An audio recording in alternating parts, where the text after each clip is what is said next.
Assalamualaikum warahmatullahi wabarakatuh. Bismillahirrahmanirrahim. Alhamdulillah nahmaduhu wa nasta'inuhu wa nastaghfiruhu wa na'udzu billahi min shururi anfusina wa min sayyiati a'malina man yahdihillahu fala mudilla lahu wa man yudlil fala hadiya lahu. Wa asyhadu an la ilaha illallah wahdahu la syarika lahu wa asyhadu anna Muhammadan abduhu wa rasuluh. Tsumma amma ba'd. Jamaah sekalian, Bapak-Ibu sekalian, ikhwah semua yang insyaallah dirahmati oleh Allah Subhanahu wa taala. Bismillahirrahmanirrahim. Insyaallah kita lanjutkan talqin dan juga tahsin tilawatul Quran serta tahlilnya. Semoga yang kita bahas dalam setiap pertemuannya diberikan kemanfaatan, keberkahan dan juga kemudahan untuk memahaminya insyaallah dan juga untuk mempraktekannya. Amin ya rabbal alamin. Bismillah, yang kita bahas ini masih di ayat yang ke-50 insyaallah. Masih di ayat yang ke-50. Kita ulang bacaan. Kemarin kalau salah sampai ini ya, sampai anjainakum. Iya, kita baca insyaallah dari awal ayat yang ke-50.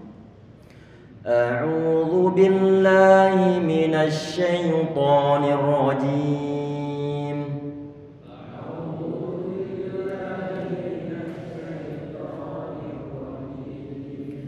Bismillahirrahmanirrahim.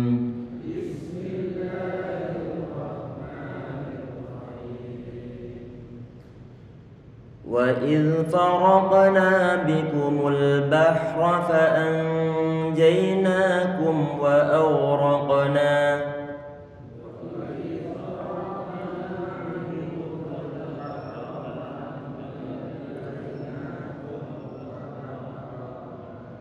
فأنجيناكم وأورقنا آل فرعون وأنتم تنظرون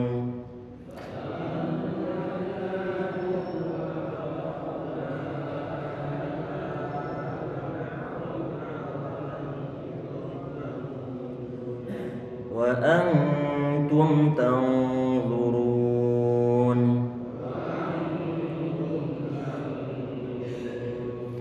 Bismillah, kita bahas, kita urai insyaallah dari kata wa awraqna. Ini wa sering kita bahas, dia selalu tipis, tidak ada wa yang dalam kondisi tebal. Wa fathah wa. Jadi bukan wa. Kemudian a, ini dia juga kita baca tipis, tidak boleh o, tapi a. Kita buka mulut kita di saat mengucapkan huruf yang difathahkan. A, I, U. Kemudian huruf ghain. Ini yang perlu berhati-hati ini, karena huruf ini ada dalam Al-Fatihah. Ada dalam Al-Fatihah. Yang sering terjadi suatu kesalahan di saat pengucapan huruf ghain, khususnya di saat dia dalam keadaan disukunkan, dia tidak dialirkan. Itu adalah suatu kesalahan. Huruf ghain itu dia punya sifat rikhwah. Artinya suara perlu untuk dibuat mengalir. Kalau kita membaca misalnya maghdubi, dibaca maghdubi, suatu kesalahan. Ataupun nanti maghdubi dialirkan suara cuma disertai dengan pemonyongan bibir. Termasuk di sini nggak boleh bibir kita sambil dimonyongkan. Nggak boleh ini. Karena kenapa?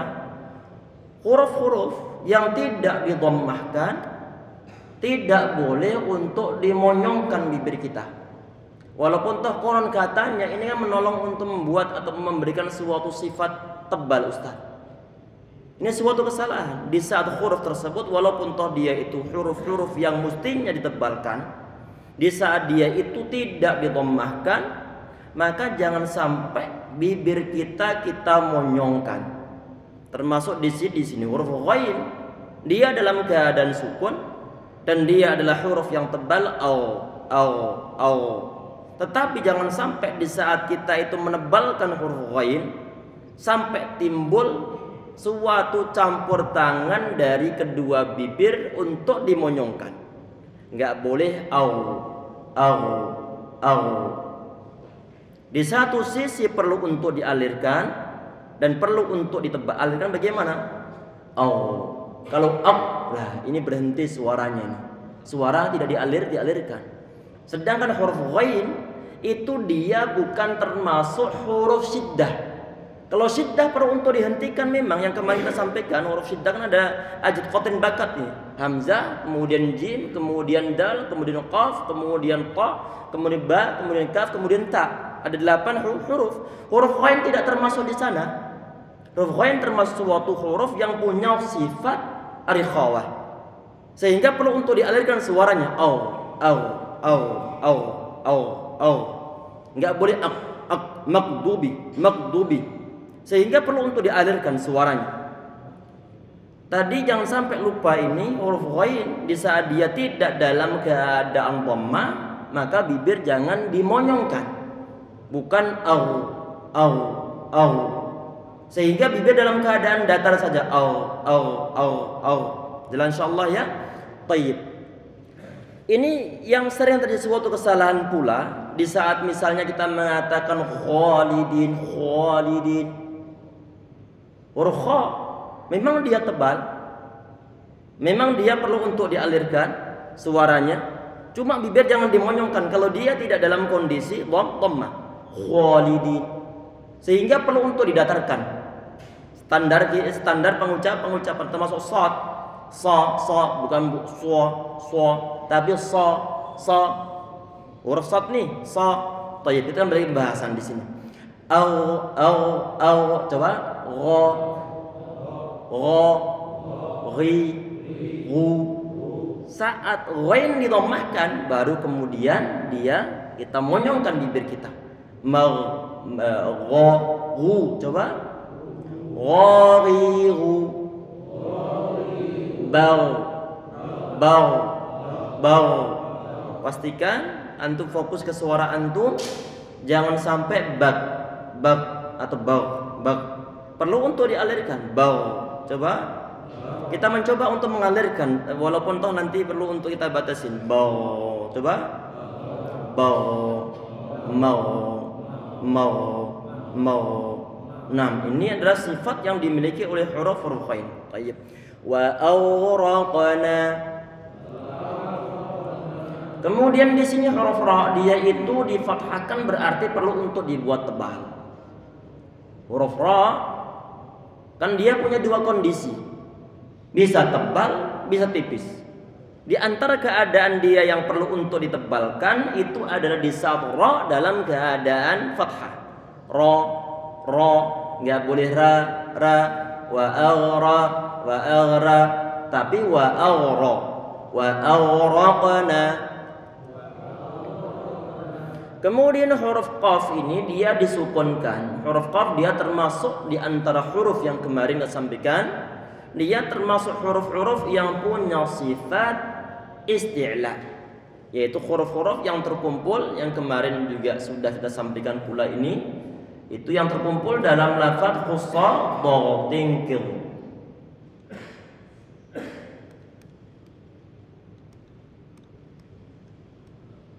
Khussa dhatin qil.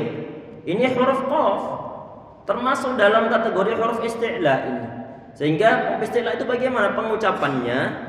Pangkal lidah dia naik ke atas, nempel ke langit, menempel ke tenggorokan bagian atas. Aqo. Coba huruf qaf dia huruf yang punya sifat isti'la, pangkal lidah dia naik ke atas sehingga nanti ada karakter tebal di sana ataupun tafkhim. Itu satu poin. Poin yang berikutnya, dia ini nggak boleh untuk dialirkan. suaranya. Karena kenapa? Karena dia termasuk suatu huruf yang punya sifat syiddah. Karena dia masuk dalam ruang lingkup huruf ajid qatin bakat. Ada huruf qaf di sana, sehingga suara nggak boleh untuk dibuat mengalir. Nggak boleh Tapi coba sekarang kita hentikan suara sebelum kita berikan qalqalah ini. Pastikan bahwa pangkal lidah dia naik ke atas. Baru kemudian setelah kita tempelkan ke atas dan suara tidak kita alirkan, setelah itu langsung kita buka tempat keluarnya sehingga nanti muncul qalqalah. Coba aqqa. Jelas ya? Ini sifat-sifat ini jangan sampai dihilangkan dari huruf qaf ini. Kalau sampai satu sifat saja dihilangkan, maka huruf qaf terucap tidak akan mungkin sempurna. Berarti di samping kita perlu untuk pelajari masalah makharijul huruf, tempat keluarnya suatu huruf hijaiyah, kita perlu untuk pelajari sifat-sifat hurufnya. Wa awraqna. Ini na kemarin juga sudah kita bahas, sebagaimana kata faraqna kemarin di ayat yang sama, cuma di awal ayat yang ke-50. Ini na, kalau kita perhatikan di sini ada huruf alif, sebelumnya fathah. Ini bahan baku apa ini? Bacaan mat. Maka perlu untuk dipanjangkan. Berarti di sana ada unsur matnya. Aghraqna. Setelah na kita berikan misalnya kan ada 2 harokat di sini. Pemanjangannya. Nah, cuman berhubung setelahnya itu ada hamzah dan dia berada di awal kata berikutnya, maka nanti berarti dia terpisah antara huruf mat yang ada pada kata aghraqna. Sebentar kita hapuskan merah-merahnya.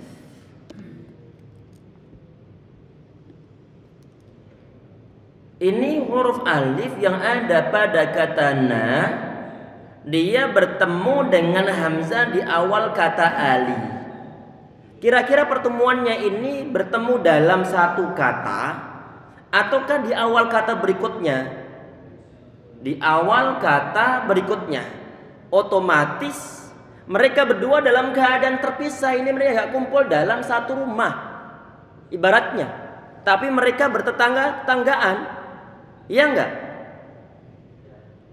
Kalau misalnya orang dibilang dia itu bertanggaan, otomatis dia ini enggak bertemu dalam satu rumah karena domisili berbeda tempat tinggalnya. Sehingga bagaimana? Ini otomatis alif ataupun mat berada di satu rumah, kemudian hamzah di rumah berikutnya. Berarti mereka tinggalnya bareng ataukah berpisah? Berpisah. Kalau berpisah otomatis inilah yang disebut sebagai munfasil. Terpisah. Saat ditanya terpisah, kalau terpisah mat munfasil hukumnya apa? Maka jaiz. Jaiz bagaimana? Monggo dibaca 2 harokat, ataupun 4 harokat, ataupun 5 harokat. Jelas ya? 3 opsi ini yang sering kita sampaikan perlu untuk konsisten.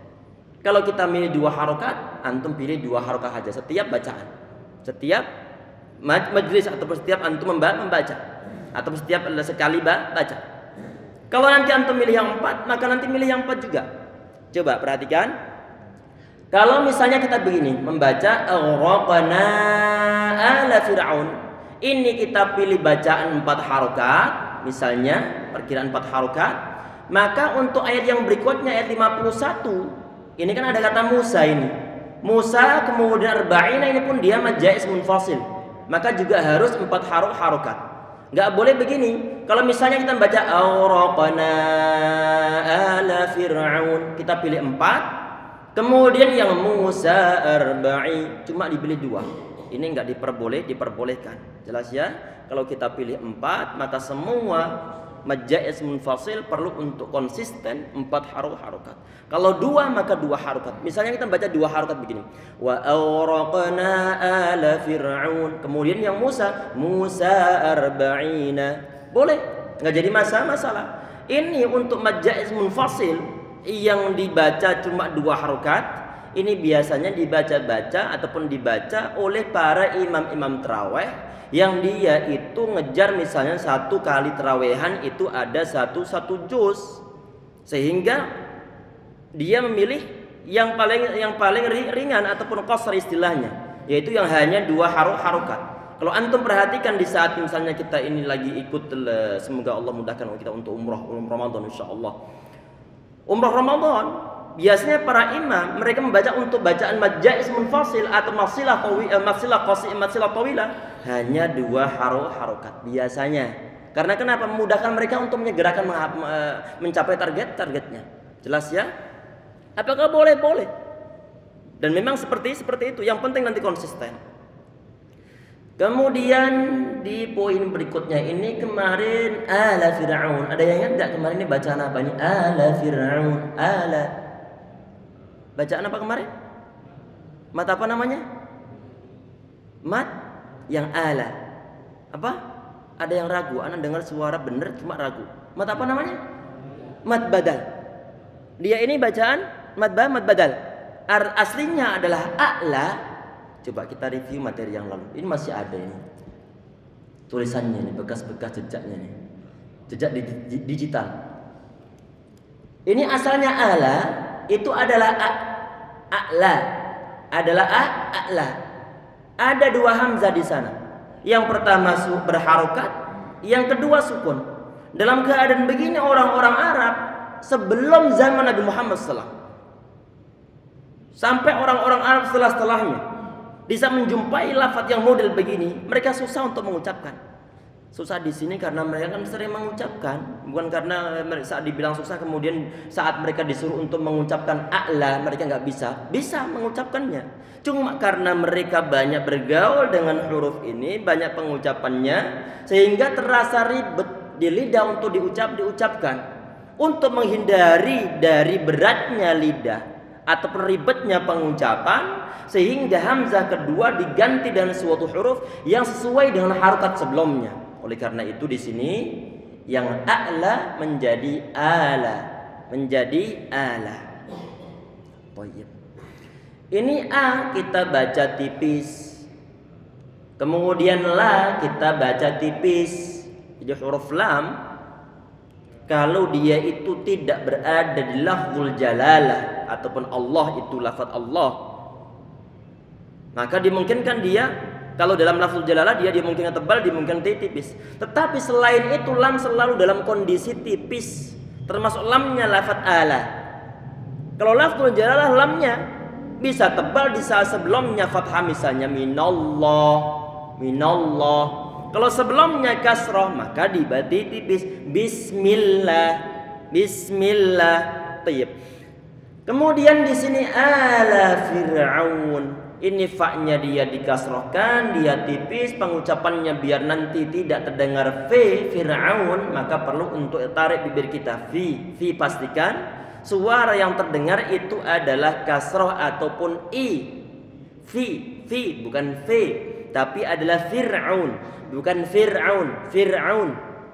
Kenapa muncul suara Fir'aun? Karena dia nggak menarik memberikan suatu sifat ataupun suatu pengucapan kasroh secara sempurna, sehingga yang mestinya diucapkan fi tapi pengucapannya adalah fi. Fir'aun. Coba. Ala Fir'aun. Ra dia disukunkan, kemudian sebelumnya dia berupa harokat kasroh. Ini ra-nya tentunya dia dibaca tipis, Fir'aun, gak boleh fir, tapi Fir'aun. Fir'auna wa awraqna ala Fir'aun.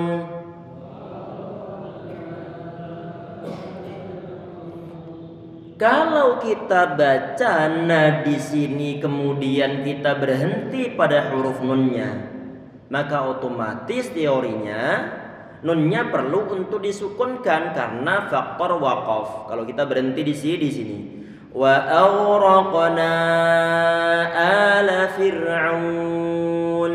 Coba.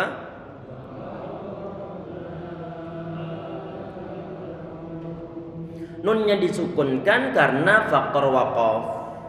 Kalau nun disukunkan karena faktor waqaf, berhubung sebelumnya itu ada suatu sifat lin, apa lin itu?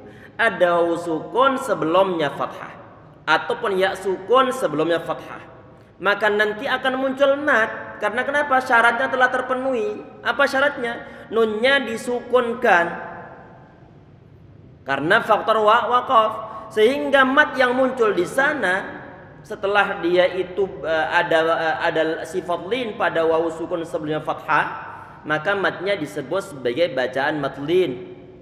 Kalau dia bacaan matlin, maka nanti dari segi hukumnya boleh milih 3 opsi. Sebagaimana bacaan mat'arid lisuli sukun, boleh 2 harokat, 4 harokat, ataupun 5 harokat. Jelas insyaallah ya. Kalau kita nggak berhenti pada huruf nunnya, maka matlin nggak ada. Maka matlin nggak ada. Kenapa nggak ada? Karena syaratnya tidak terpenuhi. Syaratnya apa? Sama persis dengan syarat yang kedua yang dimiliki oleh bacaan matlin, yaitu harus berhenti pada huruf yang kita wakaf di sana, yaitu huruf yang datang setelah huruf wawu yang disukunkan sebelumnya fathah. Syaratnya sama persis. Kalau kita nggak berhenti di sana, maka matlin nggak ada, sehingga nggak boleh kita baca panjang ala fir'auna wa antum, nggak boleh. Jelas insyaallah ya. Kalau kita berhenti, muncul bacaan matlin. Kalau nggak berhenti, maka bacaan matlin nggak ada. Walaupun toh sifat lin masih ada. Di mana sifat linnya? Wawu sukun sebelumnya fathah. Itu adalah sifat lin. Wawu sukun sebelumnya fathah ataupun ya sukun sebelumnya fathah. Dan ini untuk sifat lin tidak dimiliki oleh huruf-huruf yang lain. Cuma ada 2 ini saja. Wawu sukun sebelumnya fathah ataupun ya sukun sebelumnya fathah. Ala fir'auna wa antum tanzurun.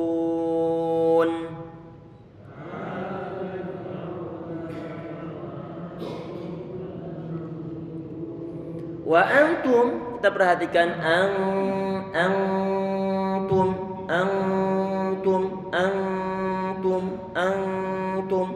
Pengucapan ikhfa ini teori umumnya adalah kita itu jangan nempelkan lidah kita di tempat keluarnya huruf nun.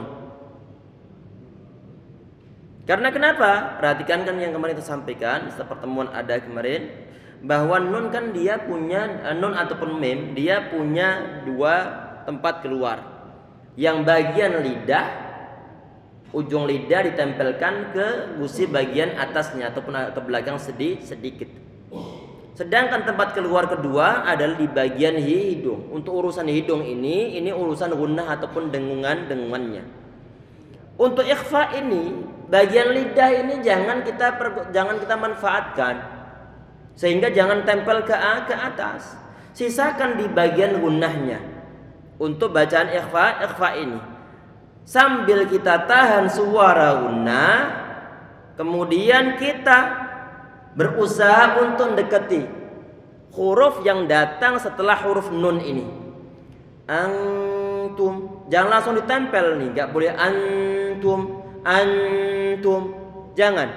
Tetapi ini lidah kita jangan ditempel ke tempat keluarnya huruf nun, sehingga kita buat lidah kita tidak nempel ke atas, tidak nempel ke bawah, berarti dalam kondisi normal saja. Antum. Setelah selesai menahan suara gunnah ataupun dengungan, baru kemudian kita tempel lidah kita. Ini adalah pengucapan huruf ikhfa ataupun bacaan ikhfa. Antum. Dan teori ini nanti kita terapkan pada huruf atau bacaan ikhfa yang berikutnya, tanzurun. Nanti insyaallah saya singgung di sini. Kita lanjutkan dulu. Wa antum tanzurun.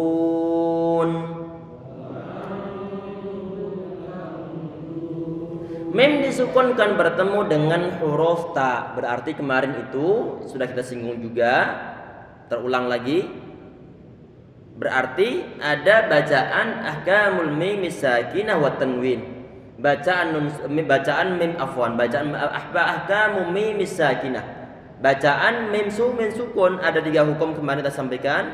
Kalau mim bertemu dengan ba maka ikhfa syafawi. Lakum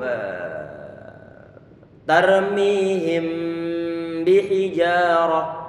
Itu termasuk bacaan ikhfa syafawi. Ataupun mim bertemu dengan mim, itu mimi lakum ma kasabtum. Selain 2 bacaan tersebut, kan huruf hijaiyah kan ada 28 nih. Huruf hijaiyah ada 28. Sudah kita ambil mimnya, sudah kita ambil ba-nya, berarti sisanya semua yang 26 izhar syafawi. Termasuk di sini. Mim sukun bertemu dengan huruf ta. Wa antum tanzurun. Baik, sekarang kita perhatikan ini perlu fokus sedikit karena menyangkut masalah ketebalan suara gunnah yang ada pada bacaan nun untuk bacaan ikhfa yang nun bertemu dengan huruf dha. Tadi kita sampaikan bahwa secara umumnya praktek pengucapan bacaan ikhfa itu adalah dengan cara lidah kita jangan ditempel ke tempat keluarnya. Berarti kita cancel untuk bagian tempat keluarnya huruf nun dari segi lidah. Yang kita sisakan adalah dari segi dengungan di hidung.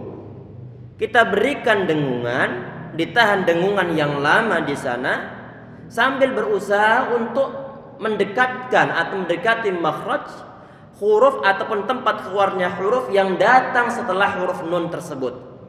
Di sini huruf apa? Yang tanggurun.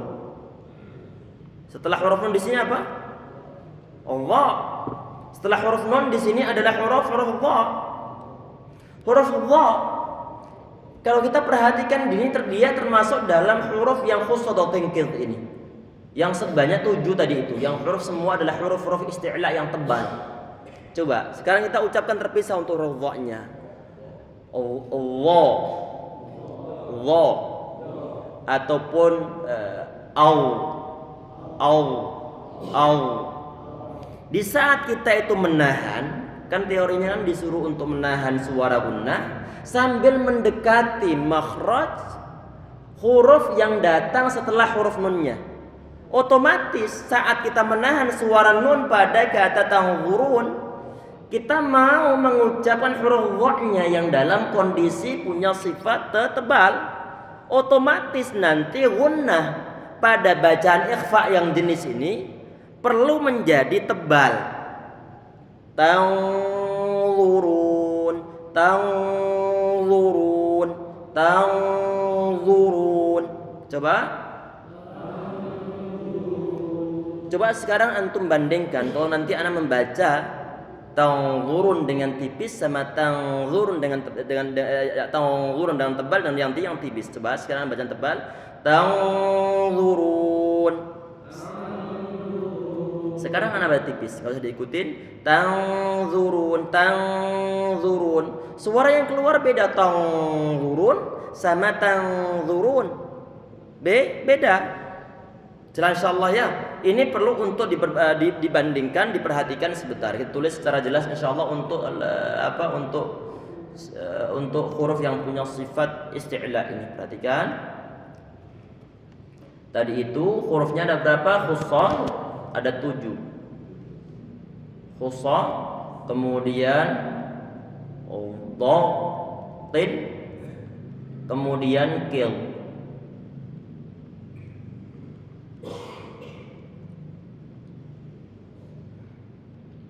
Ada 7.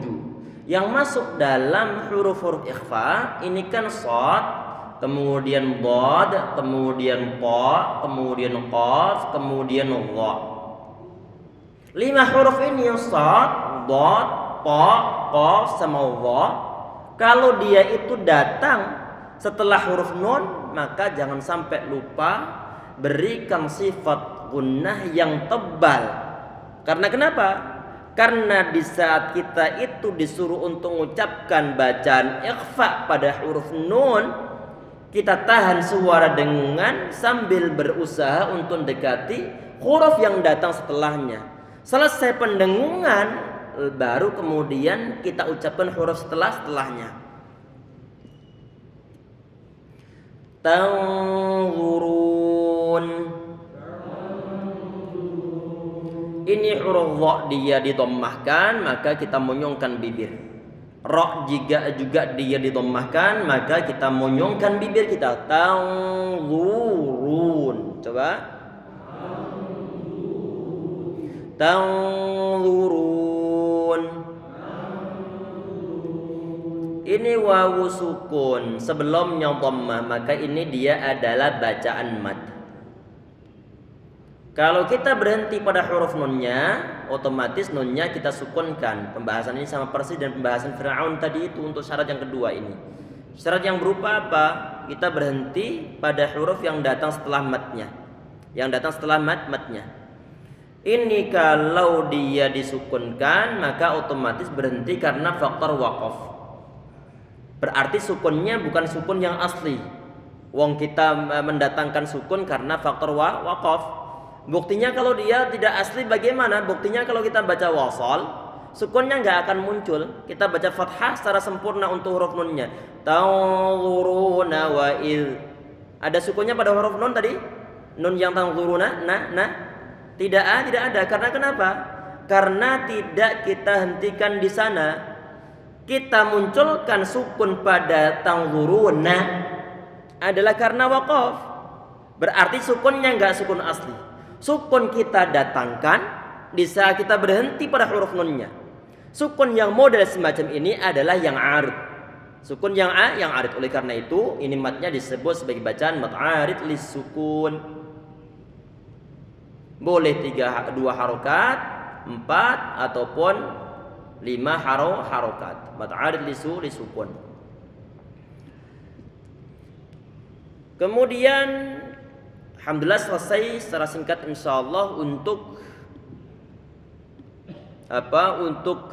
ataupun yang inti-inti untuk ayat yang ke-50. Kita lanjutkan insyaallah untuk ayat yang ke-51. Dan jelas akan banyak hukum-hukum tajwid yang terulang. Dan akan tetap saya ulang lagi. Walaupun toh mungkin ini kok diulang-ulang terus? Iya, diulang-ulang terus karena kita untuk audien, untuk jamaah tidak satu level,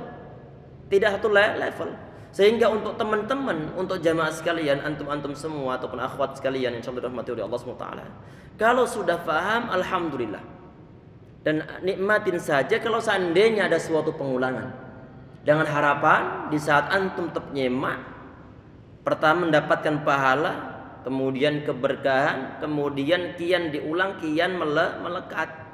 Karena terus diulang. Sedangkan teman-teman yang mungkin di saat penyebutan teori pertama mungkin masih agak samar, kemudian diulang lagi pada teori yang pada pembacaan pengulangan hukum yang kedua, hukum yang sama, kemudian kesamarannya sudah mulai mega mendungnya sudah mulai hilang. Kemudian di saat diulang lagi, yang sebelumnya mendung menjadi terang. Sehingga bisa menerima secara total. Itu yang kita harapkan dengan sistem pengulangan. Sehingga jangan sampai bosan di saat diulang. Jelas insyaallah ya. Tayyib. Kemudian ini wa. Kita baca dulu nih. Wa idh wa'adna Musa 40 lailah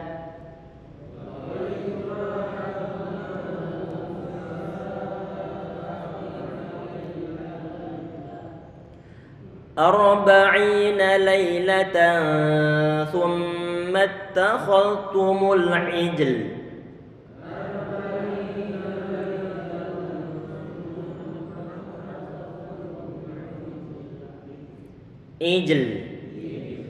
ثم اتخذتم العجل من بعده وأنتم ظالمون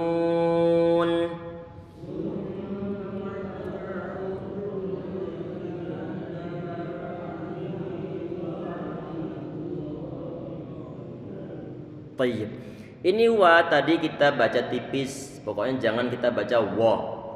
Kemudian i kita buat meringis sedikit, bibir kita tarik ke bawah, i wa i wa i. Coba wa i. Kemudian huruf zal dia disukunkan, jangan sampai lupa. Huruf zal ini dia makhrajnya, tempat keluarnya adalah ujung lidah. Ditempel ke mana? Ujung gigi seri bagian atas. Dikeluarkan sedikit ataukah enggak dikeluarkan? Dikeluarkan sedikit. Kalau enggak dikeluarkan, nanti akan muncul suara apa? Suara zai wa iz. Sehingga perlu untuk dikeluarkan wa dan alirkan suara wa iz wa iz.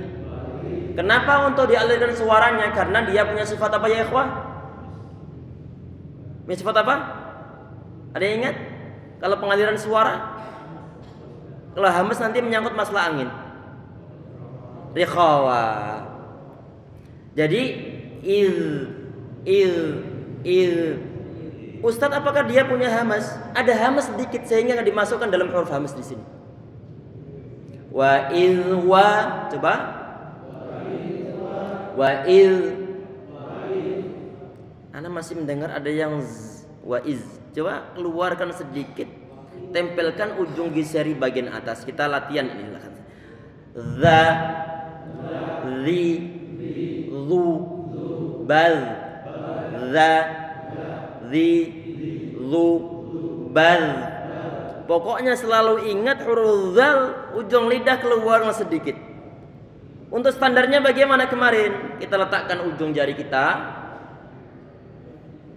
cukup nempel saja, berarti dia sudah keluar. Kalau pengucapannya huruf zal nggak nempel, nggak ditempel di sini nih, berarti ini belum keluar lidah antum nih.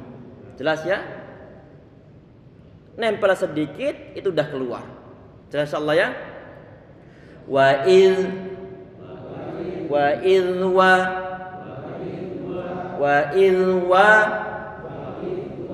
ini wa kan ada kode yang dibuat berdiri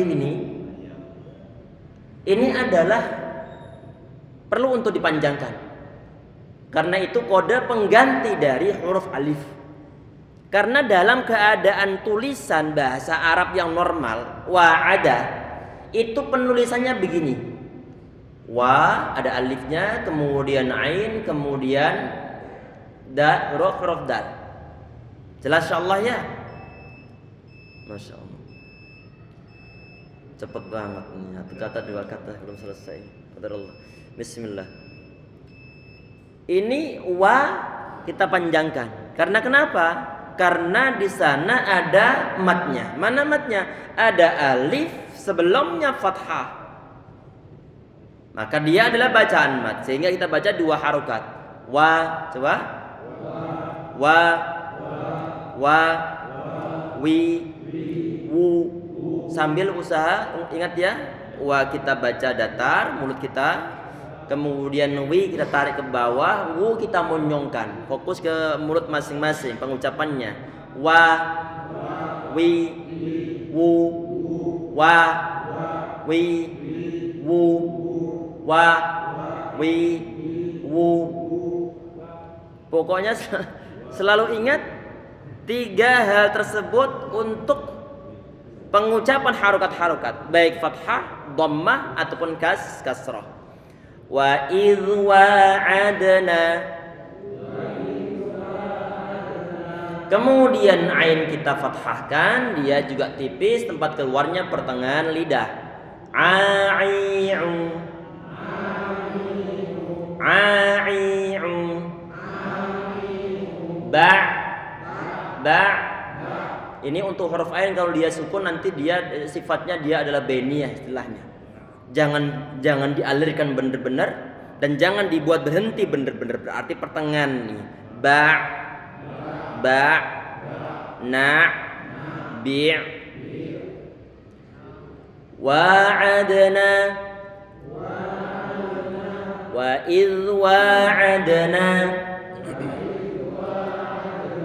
Huruf dal dia disukunkan. Jangan sampai lupa qalqalah. Jangan sampai untuk tidak diqalqalahkan, antum pantulkan di sana. Dan huruf dal, dia ini huruf yang pengucapannya berhenti suara. Karena termasuk dalam huruf tadi itu kumpulan ajid, qatin, bakat. Ada huruf dal di sana, ajid, ada huruf dalnya. Berarti huruf dal dia termasuk huruf syiddah yang enggak boleh untuk dialirkan suara. Dia juga termasuk huruf yang jahr, anginnya enggak ada, yang terhembus. Jangan-jangan sampai lupa dia ada sifat qalqalah. Wa'adna.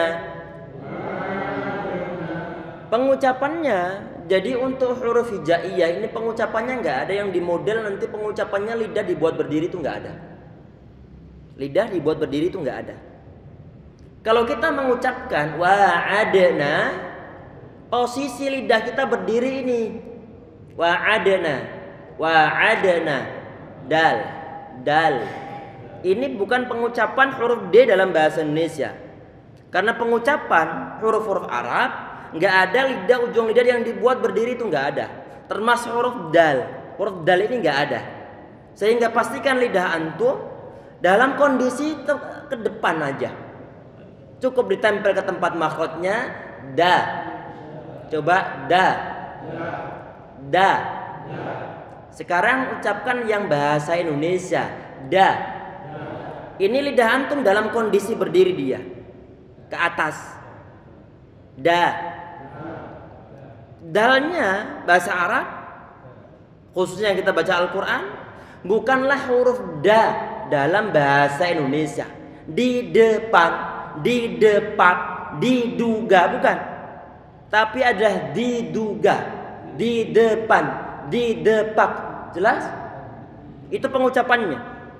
Sehingga wa'adna, coba wa'adna, bukan wa'adna, tapi wa'adna. Kalau kebiasaan kita mungkin memang kita huruf D ini ada dalam bahasa Indonesia, kita terbiasa mengucapkan huruf D dengan cara dibuat berdiri ujung lidah. Kalau nggak hati-hati mengucapkan ini, nanti akan pengucapannya yang muncul adalah wa'adna, wa'adna. Ini perlu untuk dihindari ini. Pastikan ujung lidah diapakan? Dibuat rebahan ke depan. Jangan dibuat begini, tapi buat rebahan ke depan. Wa'ad. Coba, jangan kasih kolkolah dulu ya. Coba sebentar. Ini kan ujung lidah kita, ujung gigi ini. Ini tempat gigi kita, yang ruas atas ini kita anggap gigi kita. Kemudian atasnya ini adalah gusi. Antum ke belakang sedikit, ini makhraj huruf dal. Tempel begini, da. Ini latihan biar nanti huruf D antum hilang di sana mengucapkan Al-Quran. Tempel dulu, da. Walaupun toh nanti sebagian di antara lidah kita ada yang nempel gigi nggak jadi masalah. Da. Tempel langsung da. Tempel dulu. Da. Wa'adna. Sekarang bandingkan antum pengucapannya dengan cara dibuat berdiri. Dibuat berdiri dianya. Kalau antum mau ngomong D, bagaimana cara ancang-ancangnya? Dibuat berdiri begini ataukah dibuat rebahan ke depan?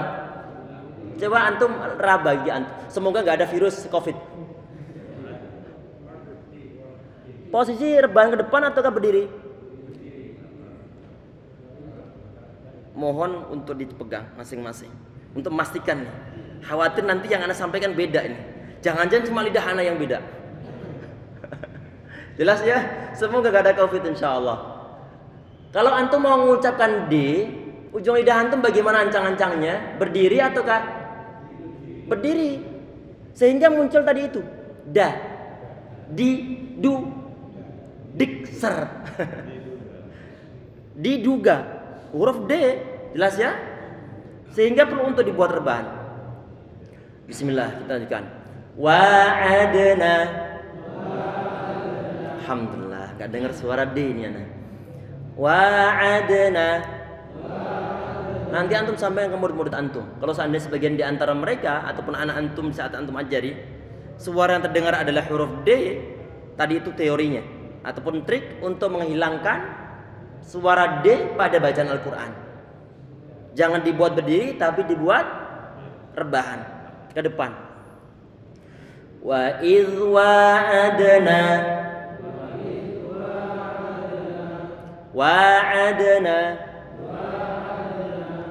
wa'adna sebentar, wa'adna. Nah, ini kita baca tipis, kemudian dia bacaan mat tabi'i tentunya, karena setelahnya tidak ada huruf hamzah. Kemudian mu kita monyongkan biar kita mu. Coba mi, ma, mu, Musa, Musa, Musa. Kalau misalnya antum hafidh, kemudian antum pengen mendapatkan suatu sanad dari seorang masyayikh, sedangkan sebelumnya belum pernah monyongkan, belum pernah nanti membuat datar ataupun membuat ke belakang ataupun kasroh, perlu ulang dari awal Al-Fatihah untuk diulang. Setorkan dari awal sampai terakhir dengan pengucapan monyong-monyong ataupun di saat mengucapkan huruf dhammah. Kalau nggak mau itu, gagal antum mendapatkan suatu sanad. Jelas ya, karena ini pembacaannya adalah untuk itmamul harakah, menyempurnakan suatu harokat. Musa,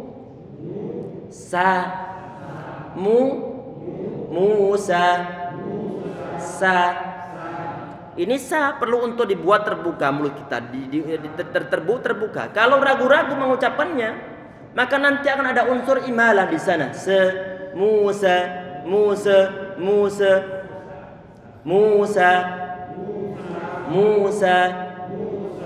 Mungkin sampai di situ yang kita bahas. Insyaallah sekarang hari apa? Rabu. Berarti dalam pekan ini masih satu kali pertemuan, yaitu untuk besok. Anda ingatkan bahwa ini adalah kajian dari Senin sampai Kamis, kemudian Jumat, Sabtu, Ahad libur. Karena saya ada jadwal rutin, sehingga selalu dari tahun sebelumnya juga Senin sampai Kamis saja. Kita tutup nanti ini, kemudian yang mau pergi silahkan, yang mau nanyakan sesuatu silahkan untuk bertahan di sini. Kita tutup dulu insyaallah dengan doa kafaratul majlis. Subhanakallahumma bihamdika asyhadu an la ilaha illa anta astaghfiruka wa atubu ilaik. Assalamualaikum warahmatullahi wabarakatuh.